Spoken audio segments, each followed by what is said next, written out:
Hey guys, so today I'm going to be talking about the show Emily in Paris because I wanted to. Welcome back to Vlogmas. I was going to do a full-on deep dive into the show, but I just wanted to discuss it. I just want to talk about it, how I feel about it, just on a basic level from just a viewer standpoint.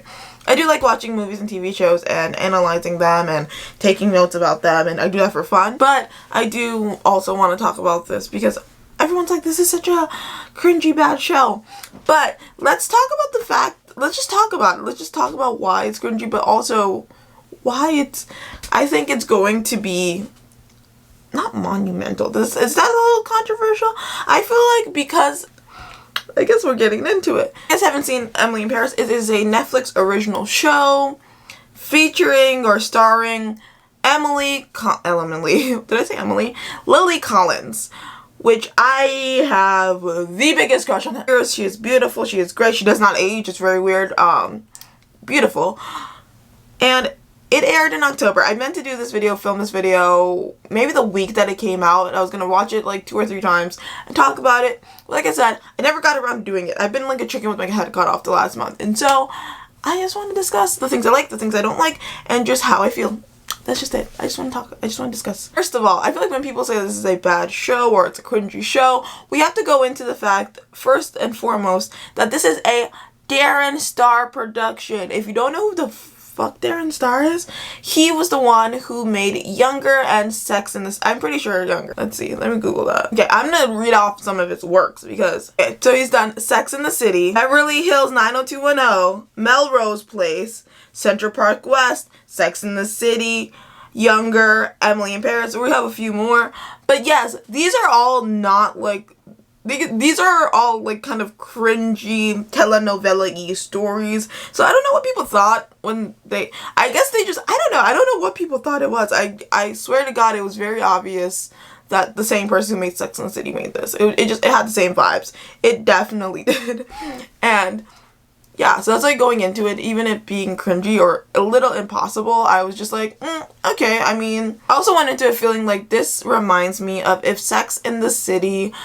So if you guys don't know, if you've never seen Sex and the City, Carrie does move to Paris at one point, and I feel like this is kind of like if Carrie was an alternate universe and she actually worked at a publishing company instead of a newspaper, or she's a writer, a newspaper / writer.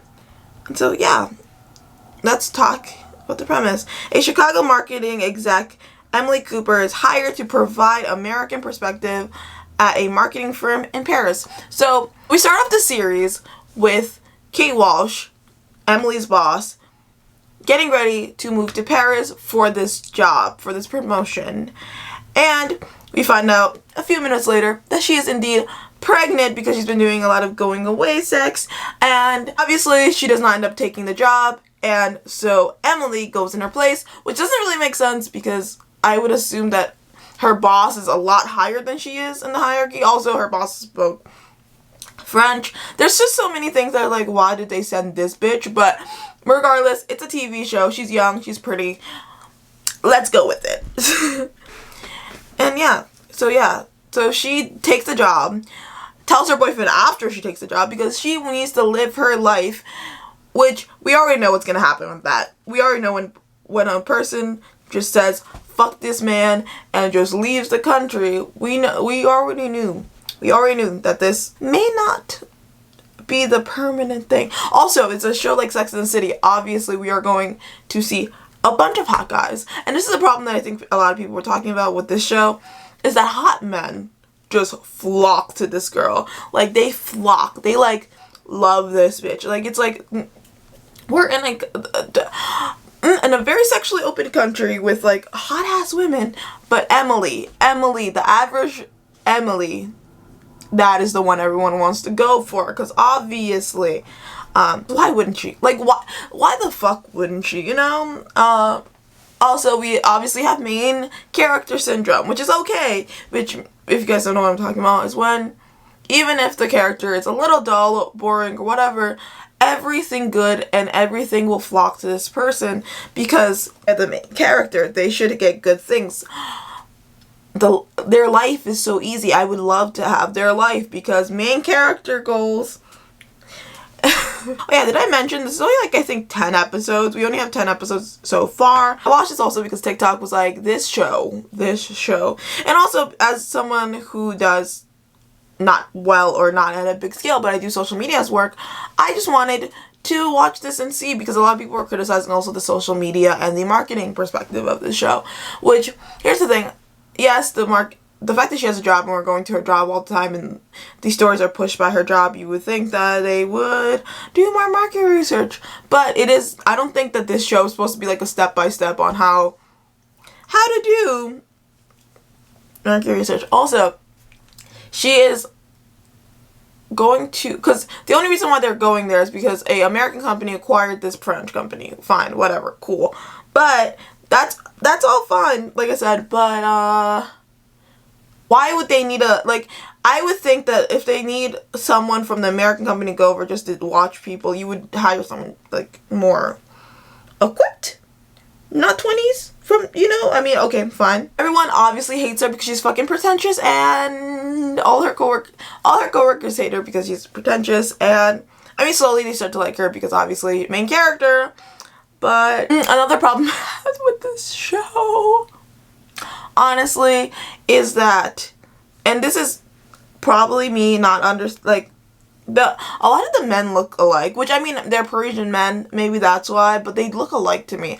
Like, I got so confused because Emily hooks up with a few people and I'm like, why is she doing that with him, with his girlfriend there? And I realized these are different men. They are completely different people. Completely. They were not the same person. I just thought they were the same person, and I didn't realize that until after. Like, just after. So, I also really, really liked the fact that they talked about French sex culture, because I think that American sex and work culture are very different, and so that was interesting. I really like that. I like getting different point of views for that. That was really cool. Honestly, overall, I know that this is a cringy show, but I fucking loved it. I loved it so much.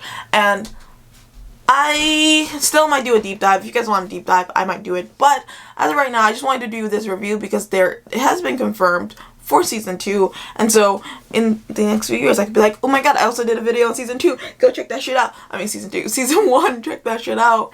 So yeah, I like this show. This show's cringy. But I wasn't expecting something less than this. I think people were expecting, I don't know what they expect with TV shows. First of all, it's a Netflix show. Second of all, it was a Darren Star show.